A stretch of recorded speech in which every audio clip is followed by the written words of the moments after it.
Hello everyone. Magandang araw o magandang gabi po sa inyong dyan sa Pilipinas. Magandang gabi sa inyong lahat. Nandito ako ngayon. Medyo matagal akong hindi nag-walking kasi bukod sa hindi maganda yung panahon, medyo umuulan nung mga nakarang araw nag-work from home din yung aking better half. So, alangan namang nasa bahay siya maglalamier na ako. At saka siya yung tao na hindi mo talaga siya mapipilit na mag-walking. Ewan ko, bahala siya. Basta ako, mag-walking ako kahit anong mangyari. So, ayun yan, ang nasa bahay, naglinis, nag-garden, ganun kami sa bahay, nagluto, at kung ano-ano pa, maraming ginagawa, marami rin namang ginagawa sa bahay, kaya hindi rin talaga maiinip.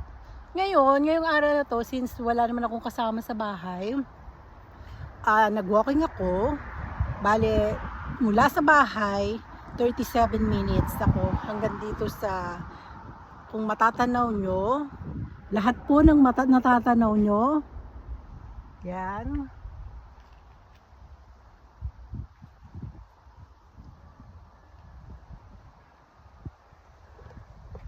ay hindi po sa amin yan.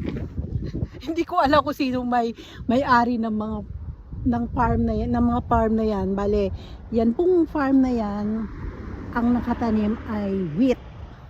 So, nag-uumpisa silang magtanim pag natapos na yung winter or bago mag-spring. So, July, aanihin na nila yan, i-harvest na nila yan. Ayun. Ganito, dito, ang lugar namin dito sa Raiken, itong Raiken Valley, almost 1 hour drive away from Oslo. So, talagang talagang agricultural area siya. So, pag ganito, napakaganda ng paligid, talagang marirelax ka. Mga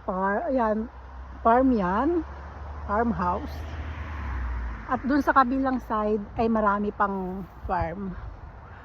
So, yun. Ganito yung tanawin dito sa amin sa Raiken. Siguro